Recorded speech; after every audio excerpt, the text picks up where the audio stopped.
It all begins with belief. The belief that someone knows more than we do, that they've figured out a secret path to success, that their confidence and charm are signs of truth. But sometimes those signs are just smoke and mirrors. This is the story of 7 of the biggest fraud scandals the world has ever seen. How they started, how they fooled everyone, and what they left behind when it all fell apart. The first one begins with a company that was once one of the most admired in the world. In the 1990s, Enron was the star of the American business world. It was based in Houston, Texas, and was known for selling energy, like electricity and natural gas. But Enron wasn't just selling power. It was changing how the business world worked. Enron came up with the idea that energy could be traded like stocks. Just like investors buy and sell shares of companies, Enron let people buy and sell the rights to electricity and gas. They made deals on future prices, bet on market changes, and promised to bring in massive profits. Investors loved it. Wall Street loved it. Politicians pointed to Enron as proof that free markets and smart people could create wealth out of thin air. Enron's stock price shot up. Reporters wrote glowing stories. Analysts gave it top ratings. At one point, the company was worth over $70 billion. But underneath the surface, something was wrong. Very wrong. Enron wasn't making as much money as it claimed. Some of its business ideas were failing, especially in places like broadband and international projects. But instead of admitting the problems, Enron's leaders decided to cover them up. They came up with a clever but dangerous trick: hide the debt. They created hundreds of fake companies called special purpose entities, or SPEs. These weren't real businesses. They were shells, empty on the inside, but they were used to shift Enron's debts off its own balance sheet. So when people looked at Enron's financial reports, they saw a company with huge profits and barely any debt. One of the most infamous fake companies was called Chuco. Another group was nicknamed the Raptors. They had fun, strange names, but their purpose was simple: make Enron look rich when it wasn't. This trick worked because of something called mark-to-market accounting. In normal accounting, you only count money when it comes in. But Enron got permission to do things differently. They could count future profits as if they were real today. So if Enron signed a 10-year deal that might bring in $100 million over time, they could claim that full $100 million as profit the day the deal was signed, even if the money wouldn't arrive for years or might never show up at all. It was like someone selling you a house and writing down all the profits immediately, even though you haven't paid a cent and might never do so. This made Enron's earnings look amazing. Year after year, the company showed big profits. The stock kept rising. Employees were encouraged to buy shares with their retirement money. Many of them did. The top leaders of Enron, Jeffrey Skilling, Ken Lay, and Andrew Fastow, were treated like rock stars in the business world. They flew on private jets, held big conferences, and gave speeches about innovation and freedom. But behind the smiles and suits, they knew the truth. The company was falling apart. Then the cracks began to show. In early 2001, Jeffrey Skilling suddenly resigned as CEO, just months after taking the role. People were surprised.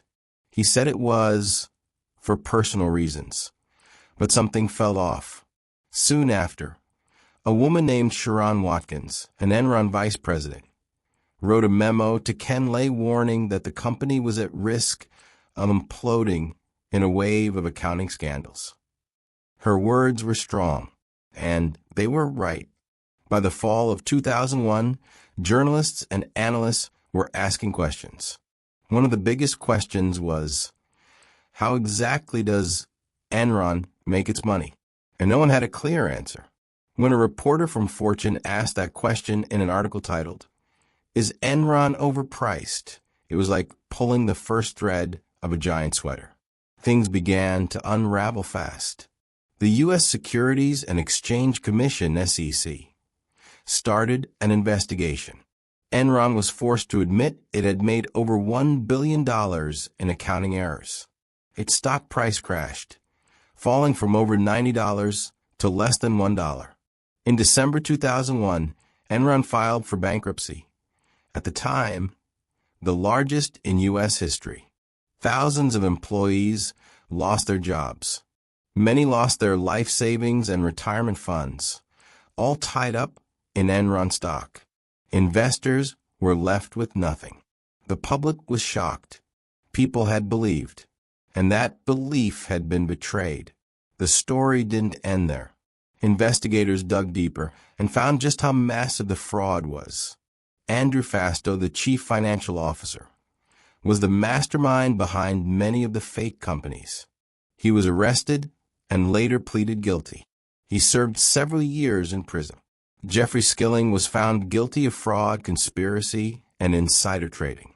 He was sentenced to 24 years in prison, though his sentence was later reduced.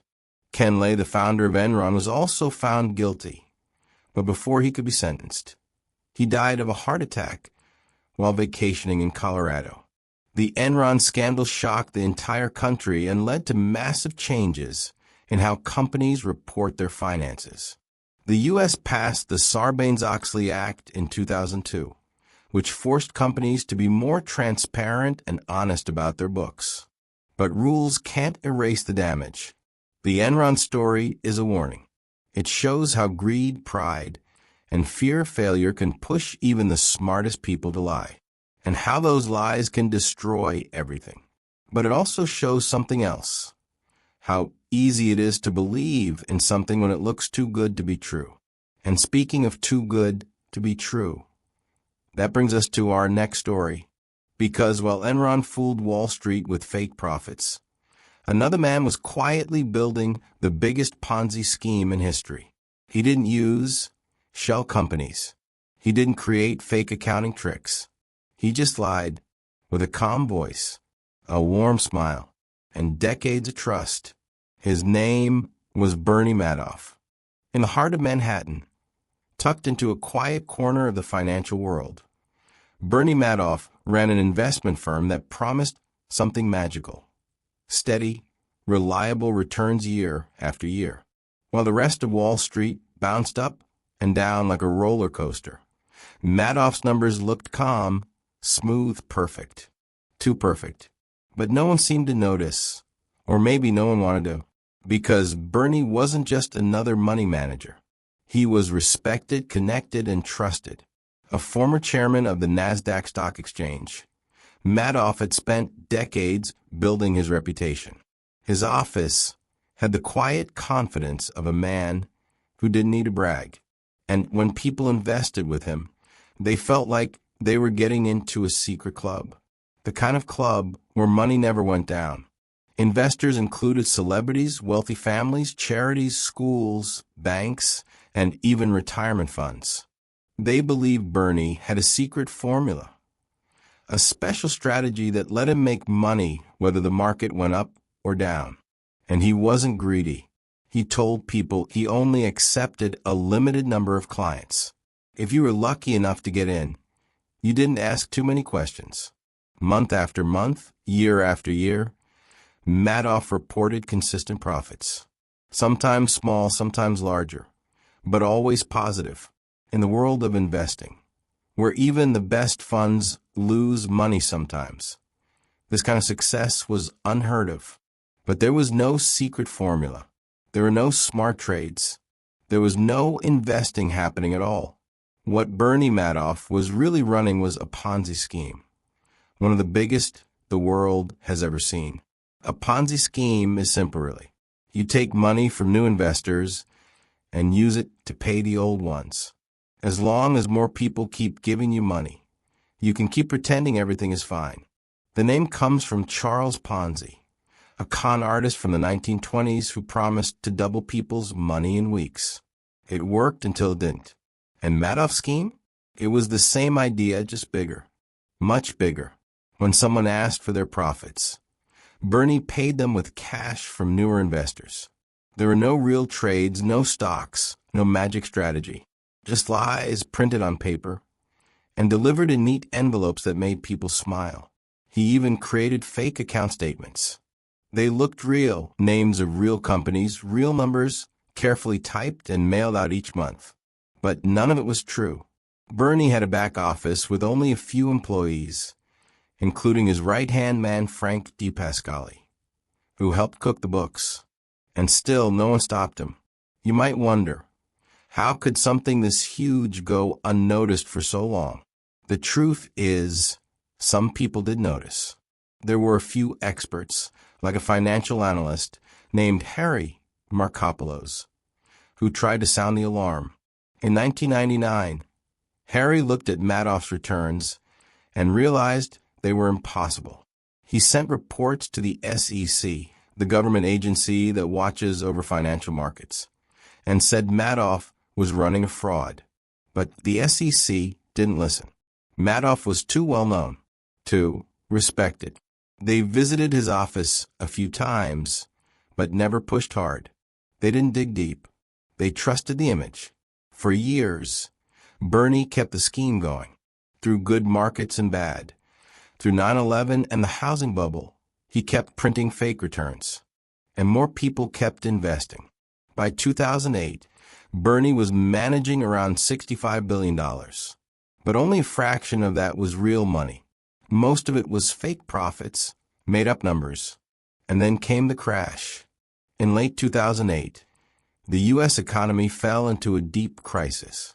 The housing market collapsed, banks failed, and people panicked. Investors started pulling out their money.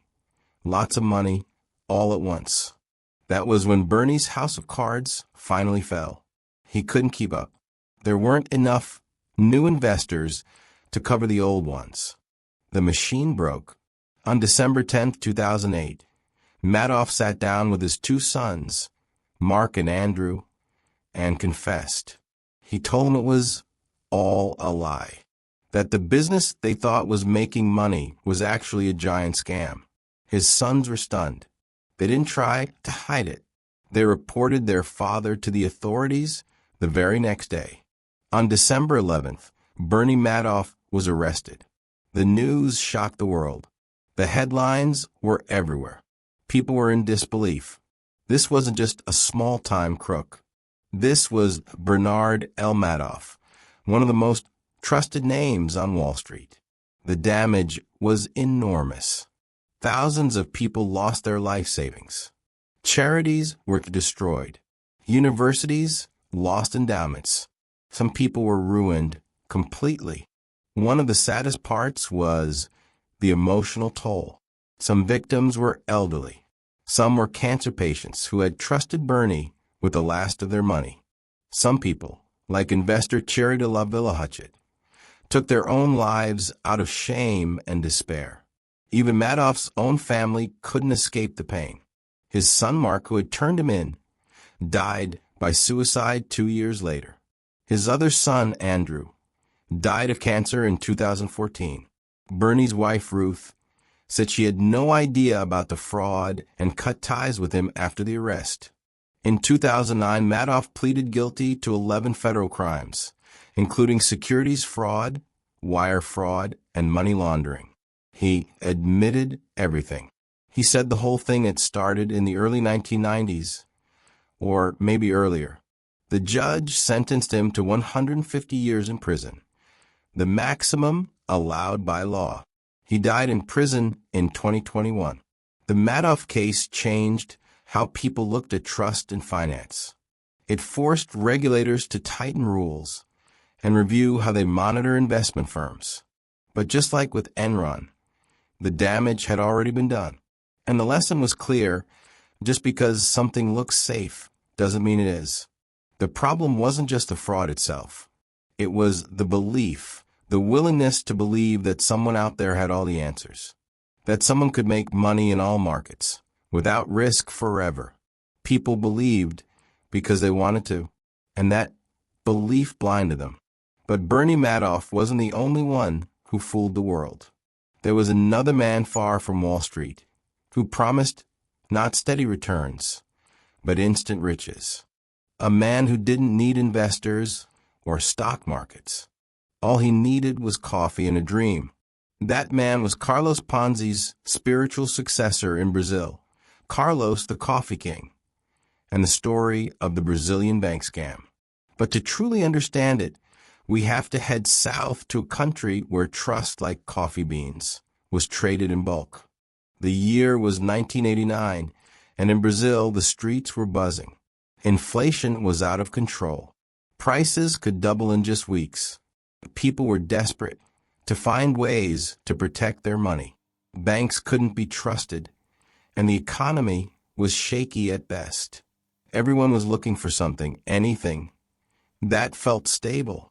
And that's when a man named Carlos the Coffee King appeared like a savior. His full name was Carlos Alberto de Oliveira Andrade, but most people just called him Carlos or the Wizard. He was confident, well-dressed, and charming. His offices were sleek, his voice calm, and his promises bold. He claimed he had found a way to protect people's money and even grow it, no matter what the economy was doing. How? With coffee. Carlos told investors that he was involved in the international coffee trade. He said he had special connections with farmers, exporters, and buyers across Europe and North America. He claimed he could buy large amounts of Brazilian coffee at low prices, then sell it for huge profits abroad. And those profits, he said, would be shared with anyone who joined his investment scheme. The idea was simple. You give Carlos your money, and he uses it to buy and sell coffee on your behalf. After a short period, maybe a few weeks, maybe a couple months, you get your money back, plus 10%, 15%, even 20% profit. In a time when the national currency was collapsing and inflation was eating away people's savings, this sounded like a miracle, a gift from above, and people rushed to invest. Carlos didn't just take their money. He made them feel like partners. He offered tea and coffee in his offices, showed off charts of rising coffee prices, and even let people visit warehouses where he said the beans were stored. He spoke with passion about Brazil's rich coffee growing tradition and how he was helping both investors and farmers. It felt real. It felt right. Within a few months, thousands of people had poured money into the scheme. Some took out loans. Others sold cars, homes, or land just to invest. Entire families put everything they had into Carlos's hands. In total, it's believed that over $1 billion moved through his company, which he called Banco Marca, named to sound like a real official bank. But there was one problem. Carlos wasn't buying or selling coffee. Not a single bean. Just like Bernie Madoff, he was running a classic Ponzi scheme, using money from new investors to pay fake profits to the old ones. And just like Madoff, he kept the illusion alive through charm, lies, and fake paperwork. He would show people documents that looked like international shipping orders. He had charts showing made-up trade routes. He even paid actors to pretend to be buyers and warehouse managers. People trusted him because the numbers made them feel safe. And he kept his promises at first. For the first few months, early investors got their money back with interest. They told their friends. Their friends invested too. The web grew wider. The machine kept running. But Ponzi schemes always have an expiration date. Eventually, the amount of money coming in slows down. Fewer new investors join. More old investors start asking for their money. And once there is enough cash to go around, it all collapses. For Carlos, that moment came in 1997, when Brazil's central bank began tightening regulations and asking more questions about companies offering unrealistically high returns. Investigators wanted to know exactly how Carlos was making so much profit from coffee. They asked for proof. And suddenly, the wizard had no magic left. He tried to stall. He blamed the media. He said his records were lost in a fire. But the lies couldn't hold. It became clear that Banco Marca was a total fraud. The coffee didn't exist. The trades never happened. And the billions of dollars invested by ordinary Brazilians had mostly vanished. Carlos was arrested. In court, he tried to defend himself by saying he never meant to hurt anyone. He claimed he was trying to create an opportunity for people. He said if only he'd had more time, he could have made it work. But the evidence was overwhelming.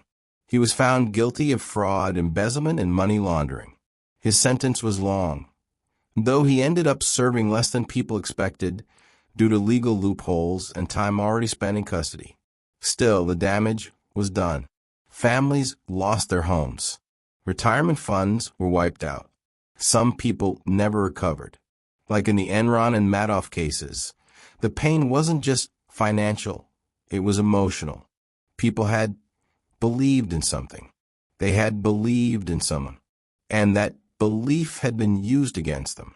In the end, Carlos became yet another example of how a good story, a trustworthy face, and just the right timing can lead people into disaster. All it takes is confidence and a product that sounds exciting like coffee. After the collapse, the Brazilian government passed new rules to better watch over banks and investment companies. Regulators were told to be stricter, more skeptical. But as history shows, rules only work if people follow them, and if those in charge are brave enough to ask hard questions. The story of Carlos the Coffee King isn't just about Brazil. It's about human nature. Our desire to trust, to believe, to find stability in chaos. And it's a story that repeats itself in every corner of the world. Sometimes the fraud is built on coffee, sometimes on energy, sometimes on fake stock trades, and sometimes on something even more slippery, luxury. Because if there's one thing that draws people in faster than quick profits, it's the promise of elegance, of wealth, of the good life. And that brings us to a scandal that rocked not just a country, but the entire fashion world. A scandal involving fake invoices, designer suits, and a man who used his charm not to sell coffee, but to sell an image. Up next, the rise and fall of Jerome Kerviel. The Paris, France, the city of lights, fashion, and romance, but also, at least in the world of finance, the home of one of the greatest banking disasters of all time. And at the center of it all was a man named Jerome Kerviel. He wasn't famous. He wasn't a celebrity trader. He didn't wear flashy suits or drive expensive cars. In fact, he was rather ordinary, a quiet, polite guy from a small town, raised by a schoolteacher mother and a blacksmith father. He studied finance and landed a job at Société Générale, one of France's largest and oldest banks. At first, he worked in the back office, doing paperwork, checking trades, making sure numbers matched. It wasn't glamorous, but it taught him how things worked behind the scenes. He learned how trades were booked, how they were checked, and, most importantly, where the loopholes were. In 2005, he got promoted. Now, he was a trader, someone allowed to place bets on the stock market. His job was to make money for the bank by buying and selling financial products called derivatives. These are complicated tools that let you bet on whether markets will go up or down. Most traders are tightly watched. They're given limits, boundaries that tell them how much money they can risk. If they go too far, alarms go off. Managers step in. Systems freeze accounts. But Jerome? He knew the systems inside and out, and he knew how to trick them. At first, his trades are small. He made a little money here and there. His bosses were happy.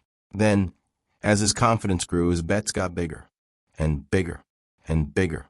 He started faking deals to cover his tracks. He would enter trades into the system that made it look like he had a hedge, that he wasn't risking the bank's money too much. But those hedges were fake. He was lying to the bank's computer systems, hiding the size of his real bets. And those bets were massive. At his peak, Jerome Kerviel had placed trades worth over 50 billion euros. That's more than the entire economy of some countries. More than the bank was worth. He had no authorization to do it. No one had given him permission. But thanks to a combination of weak oversight, poor controls, and his own knowledge of the system, he got away with it. For a while. You might ask, why would he do this? Was he trying to get rich? Surprisingly, no. Unlike many fraudsters, Kerviel wasn't stealing for himself. He wasn't buying yachts or private jets. In fact, his salary was modest compared to most traders, around 100,000 euros a year. He lived simply. He wasn't after personal luxury. What he wanted was something else: respect, recognition, a sense of winning. He wanted to be seen as a genius trader, the guy who brought in millions for the bank. Every time he made a risky bet and won, it boosted his reputation. Managers praised him. Colleagues admired him. And he got hooked. It was like a gambler at a casino winning big over and over, convinced he couldn't lose. But then the market turned. In January 2008, just as the world was beginning to feel the tremors of the global financial crisis, some of Kerviel's massive trades started going bad. He tried to cover them up. More lies, more fake trades. But the losses kept piling up. Finally, the bank noticed something strange. An internal audit showed unusual activity. When they dug deeper, they uncovered the truth. Jerome Kerviel had exposed the bank to billions of euros in risk. The news hit like a thunderclap. Société Générale rushed to unwind his trades. In just a few days, they lost 4.9 billion euros, about $7 billion US dollars. One of the biggest losses any bank had ever suffered from a single trader. The bank immediately reported the fraud to the police. Kerviel was arrested and questioned. The public reaction was wild. Some people were angry at Kerviel. Others saw him as a kind of Robin Hood, someone who had shown how broken the banking system was.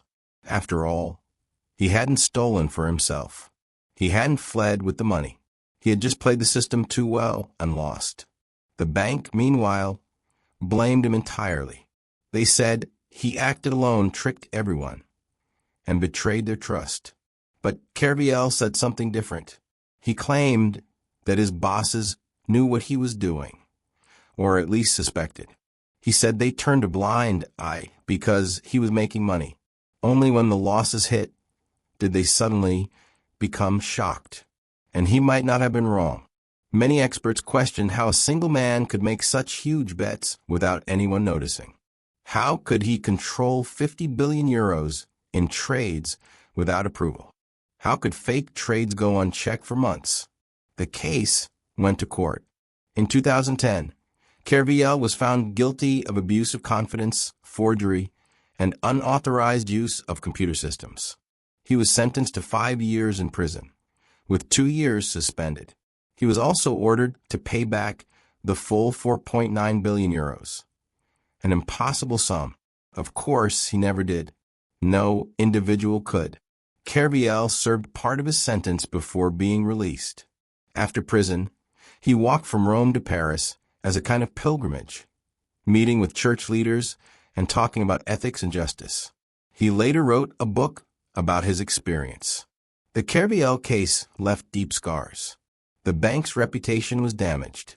Regulators scrambled to improve oversight. New rules were put in place to stop rogue traders. But like with Enron, Madoff, and Carlos the Coffee King, the real issue wasn't just technical. It was human. A system that rewards big wins without asking questions creates the perfect environment for fraud. If someone brings in profits, they're treated like a hero. No one wants to know how the money is made until it disappears. Jerome Kerviel didn't steal money to buy sports cars. He didn't build fake companies.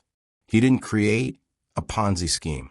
But his story fits right in with the others, because in the end, it's about trust, ego, and the thin line between risk and ruin.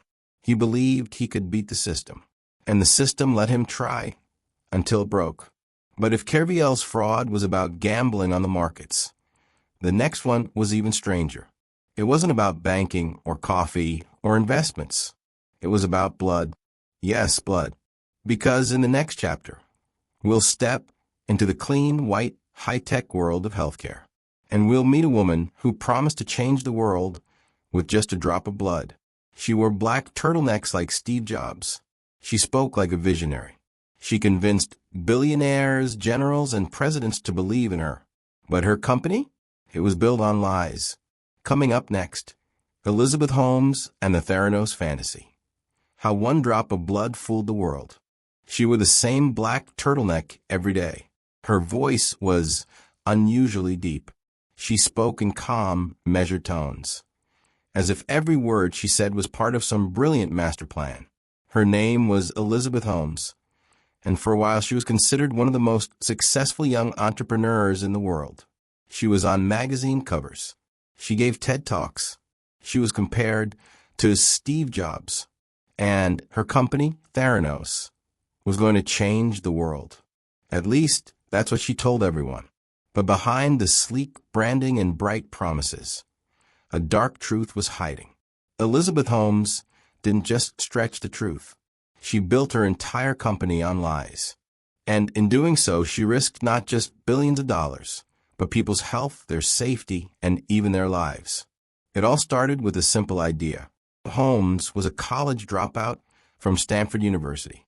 She had studied chemical engineering and was passionate about healthcare. But like many visionaries, she was also frustrated. She believed that the medical world was slow, expensive, and outdated. She wanted to fix that. Her big idea? A small machine that could run hundreds of blood tests from just a single drop of blood. No big needles. No painful blood draws. No waiting days for lab results. Just one tiny prick from your finger, a small cartridge, and boom. The answers to all your health problems, delivered in minutes. It sounded like science fiction, and maybe that's because it was. Holmes dropped out of Stanford at 19 to start Theranos, short for therapy and diagnosis. She pitched her idea to investors, professors, and tech leaders. Many were skeptical at first, but her charm, confidence, and story were powerful. She was young. She was smart. She was passionate. And she had a story that people wanted to believe. She raised money from powerful people, very powerful people. Her board of directors looked more like a list of former presidents and generals than scientists. It included names like Henry Kissinger, George Shultz, and James Mattis. Billionaires like Rupert Murdoch and the Walton family, owners of Walmart, invested hundreds of millions of dollars. By 2014, Theranos was valued at $9 billion. Holmes was everywhere. She was named one of Time's 100 most influential people. Forbes listed her as the youngest self-made female billionaire. She was a guest of honor at high-end business conferences, often speaking about the future of healthcare. But here's the problem. The machine didn't work. The device, called the Edison, looked sleek. It was the size of a small printer and was supposed to be the core of the company. But inside, it was a mess. The technology simply couldn't perform the tests it claimed to do. The blood samples were often too small or too messy. The results were unreliable. Instead of admitting this, Holmes and her team started doing something dangerous. They began secretly using traditional machines, ones made by other companies, to run the tests, while telling people they were using Theranos technology. In some cases, lab workers were told to dilute the small blood samples so they could be processed on old equipment. This caused massive errors in test results. People got results that said they had diseases they didn't have. Others were told they were healthy when they were actually sick. One woman was incorrectly told she had a miscarriage. Another man received a false cancer marker. These weren't just financial lies. These were medical lies. Lies that could change lives or end them. Theranos partnered with Walgreens to put their machines in stores around the country. They ran real blood tests for real patients, but the data was fake. And inside the company, workers were starting to panic. Some employees began asking questions. Scientists warned that the tests were flawed. A few brave workers refused to stay silent. One of them was Erica Chung, a young lab worker who noticed strange patterns and faulty results. She eventually left and became one of the key whistleblowers. Another was Tyler Schultz, the grandson of Theranos board member George Schultz. Tyler was just starting his career, but he couldn't ignore what he saw. He told his grandfather, who didn't believe him. So Tyler went public, and then came the story that changed everything. In 2015, journalist John Carreyrou of the Wall Street Journal published an explosive article. He had spoken to former employees and uncovered the truth. Theranos was lying. The technology didn't work. The test results were flawed. The company was a fraud. Elizabeth Holmes denied everything. She went on TV, gave interviews, and claimed that Theranos was under attack by people who didn't understand the technology. She said the company was working tirelessly to fix the issues, but the damage was done. Regulators began investigating. The U.S. Centers for Medicare and Medicaid Services, CMS, found serious problems in Theranos labs. They shut down operations. Walgreens pulled out. Investors panicked.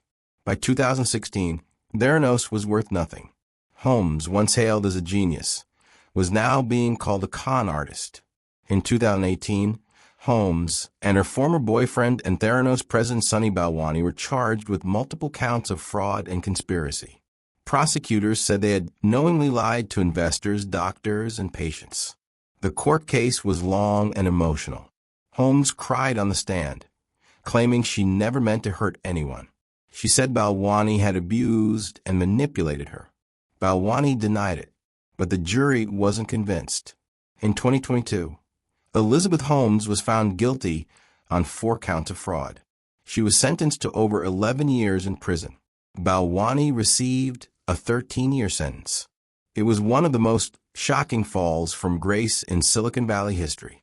The Theranos scandal taught the world many things. That powerful people can be fooled just like anyone else. That confidence and charm are not proof of truth. That science needs transparency, not hype. And that healthcare fraud is not just about money, it's about lives. Elizabeth Holmes didn't just lie to investors. She lied to patients.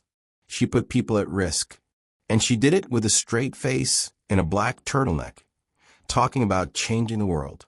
But what she really changed was how we look at medical startups, female founders, and the darker side of Silicon Valley's fake-it-till-you-make-it culture. Still, she wasn't alone. In fact, while Holmes was making headlines in the U.S., another fraud was unfolding across the globe. This time in Germany. It involved a flashy tech company called Wirecard, which claimed to be revolutionizing digital payments. But behind the flashy website and fancy conferences, billions of dollars were missing. And the man in charge? He vanished into thin air. Coming up next, Wirecard and the vanishing CEO. How Germany's fintech darling became a global disgrace.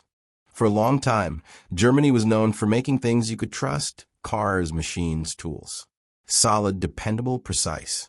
So a young tech company called Wirecard started rising through the financial world. Many people saw it as a sign of a new era. Germany was no longer just a land of engineering. It was stepping into the fast world of fintech. Wirecard promised to revolutionize digital payments. It said it had created technology to make online transactions faster, safer, and smarter. The company offered services that helped businesses accept credit cards, process payments, and move money around the world. It was a perfect pitch for the 21st century, and people bought it.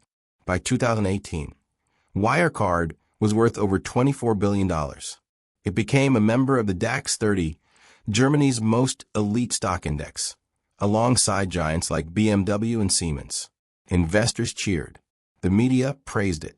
And Germany proudly pointed to Wirecard as its answer to tech titans like PayPal and Square. At the center of the story was a man named Markus Braun, the company's CEO, always dressed in sleek black suits and glasses. Braun was soft-spoken but intense.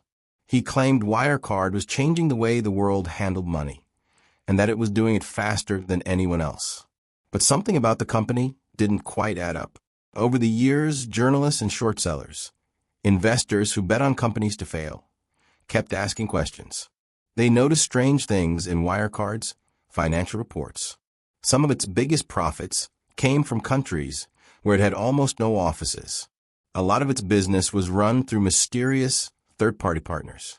When people tried to visit these partners, they often found empty buildings or fake addresses. Still, Wirecard defended itself hard. Whenever someone raised doubts, the company would fight back fiercely. It accused critics of lying. It sued journalists. It told the public that it was the victim of a smear campaign, possibly by foreign powers trying to bring down Germany's tech champion. In 2019, the Financial Times published a long investigation that accused Wirecard of faking sales and moving money through shell companies in Asia. Wirecard denied everything. The German financial watchdog, BaFin, didn't investigate Wirecard.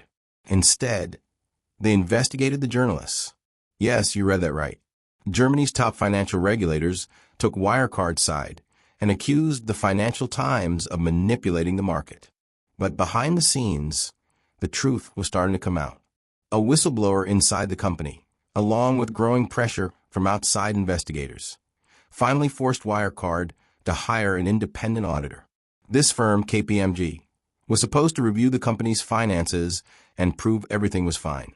Instead, they found holes, big ones. The biggest red flag? Around 1.9 billion euros, or about $2 billion, was missing from Wirecard's bank accounts in the Philippines. This money was supposed to be sitting safely in escrow accounts. But when the auditors asked for proof, they got fake documents. The banks said the money was never there. Wirecard had lied. The 1.9 billion euros simply did not exist. In June 2020, Wirecard finally admitted the truth. The missing money wasn't just lost. It had likely never been real in the first place. The company collapsed almost overnight. Wirecard filed for insolvency, the German version of bankruptcy. Just days later, the stock, once a star on the DAX index, became worthless. Investors lost billions. Markus Braun was arrested. He claimed he knew nothing about the missing money and blamed a man named Jan Marsalek, Wirecard's chief operating officer. But here's where the story gets even stranger.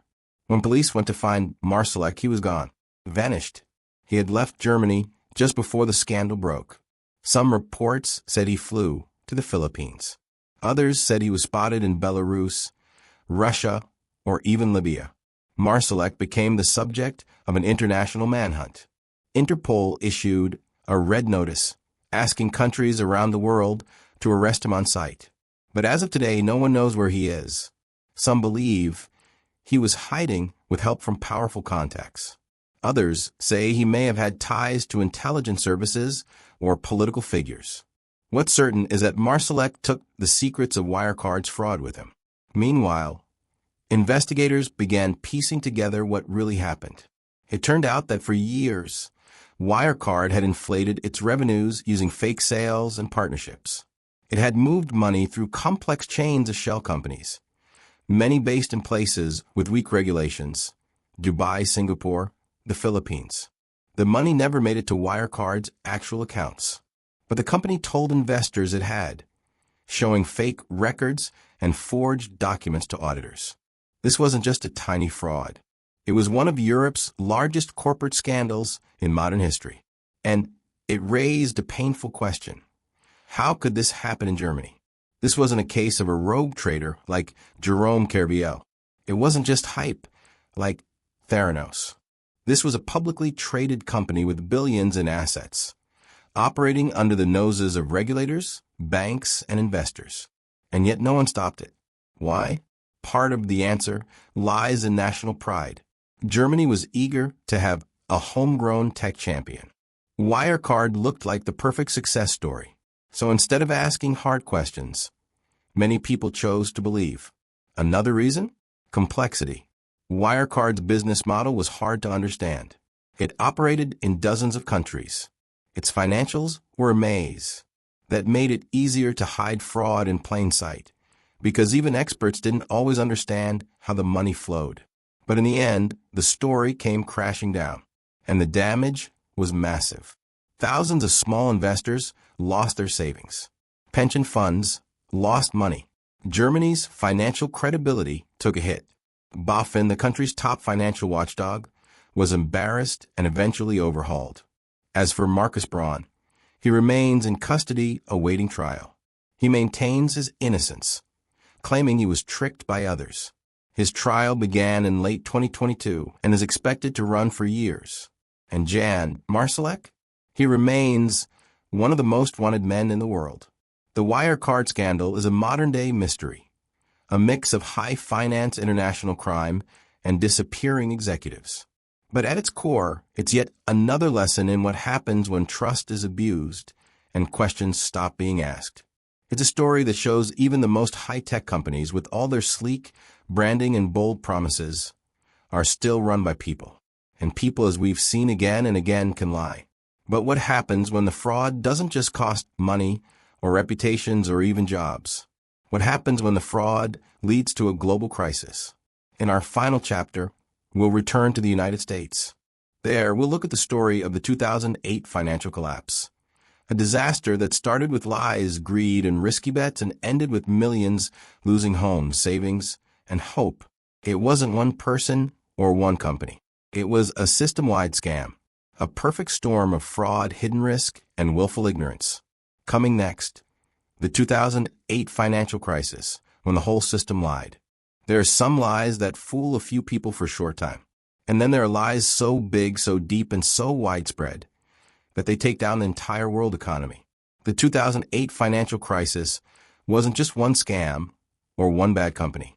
It was a mountain of dishonesty, a system-wide fraud that touched nearly every bank, every investor, and every corner of the globe. At the heart of a crisis was something as ordinary as a house. For many people, owning a home is the dream. It's stability. It's safety. It's a place to grow old, raise kids, and build a life. In the United States, owning a home was a symbol of success. And for decades, banks helped people achieve that dream by offering mortgages. But in the early 2000s, something changed. Banks stopped caring about whether borrowers could actually afford their homes. Instead, they started handing out mortgages to almost anyone, people with low incomes, bad credit, or no savings. These were called subprime mortgages. Why would banks do that? Because they found a way to turn those risky home loans into gold. Here's how it worked. A bank would give a mortgage to someone, let's say a family with little income and no job security. Normally, this would be a risky move. But instead of holding on to that mortgage, the bank would sell it to an investment firm. That firm would then bundle thousands of these mortgages together into something called a mortgage-backed security, a package of loans, turned into an investment product. They would sell these packages to other banks, pension funds, or insurance companies. These investments promised regular returns, paid by homeowners every month. And as long as people kept paying their mortgages, the system worked. But there was a catch. Many of these mortgage-backed securities were filled with junk, loans that would likely fail. But the people selling them didn't care. Why? Because they had already made their money. They passed the risk on to the next buyer. Even worse, credit rating agencies, the groups meant to warn investors about dangerous products, gave these toxic packages high ratings, sometimes even AAA, the safest grade possible. They said the investments were secure when they were really built on a shaky foundation. It was like stacking dominoes on top of a house of cards. Banks, investment firms, and even international financial institutions bought these products by the billions. It seemed like a win-win. Housing prices were rising. Everyone was making money. But underneath it all was a quiet storm. Millions of people had mortgages they couldn't afford. Many had adjustable rates, which meant their monthly payments started low, but would jump sharply after a few years. When that happened, families couldn't keep up. One by one, they began to default, that is, fail to pay their loans. At first, no one panicked, but soon foreclosures started flooding the market. Entire neighborhoods were emptying out. Home prices, once rising fast, began to crash. And with that, the investments tied to those mortgages started to fall apart. Banks realized the mortgage-backed securities they held were worthless. The web of lies began to unravel. In September 2008, the panic reached its peak. One of America's oldest investment banks, Lehman Brothers, collapsed. It had been deeply tied to mortgage-backed securities and had taken on massive debt to keep growing. When its bad bets finally caught up to it, the U.S. government let it fall. That was the moment the world realized just how big the problem was. Stocks plunged. Banks stopped lending to each other. Credit froze. The financial system was in free fall. It wasn't just Wall Street that got hit. Families lost their homes. Retirees lost their savings. Workers lost their jobs. Businesses went bankrupt. The effects rippled around the globe. Economies in Europe, Asia, and Latin America sank into recession. Governments scrambled to respond.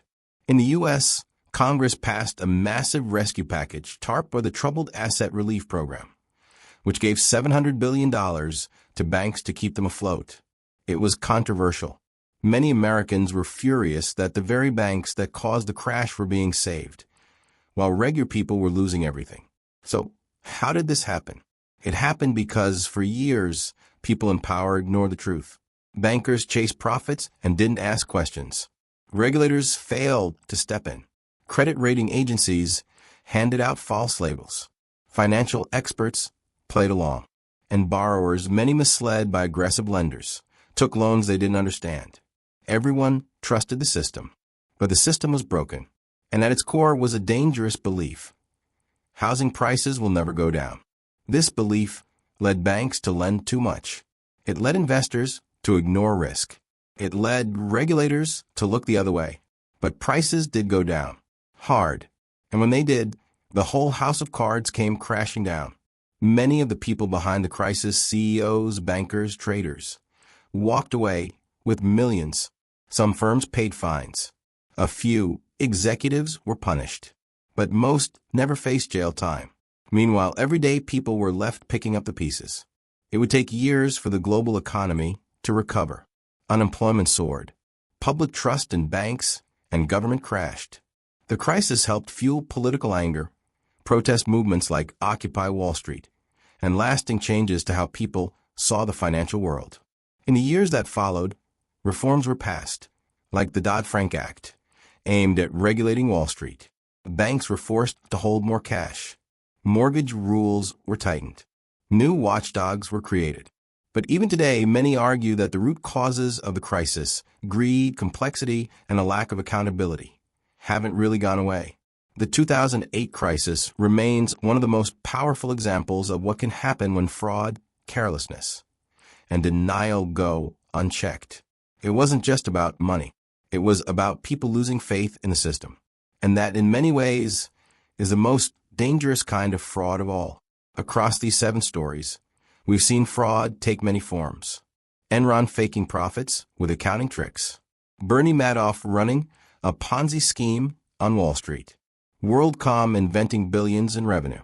Theranos risking lives with fake lab results. Wirecard hiding money that never existed. And the global banking system building a crisis out of risky bets and blind trust. Each story is different, but they share a common thread. They all started with a lie that was believed, and a lie that once uncovered caused real damage to businesses, to people, and to society as a whole. Fraud isn't always obvious. It doesn't always come from shady people in dark rooms. Sometimes it comes from people in suits, sitting under bright lights, making confident speeches. That's why the most important lesson from all of this is simple. Ask questions. Demand proof. Trust but verify. Because no matter how smart, powerful, or successful someone seems, anyone can lie. And when they do, it's the truth that must bring them down.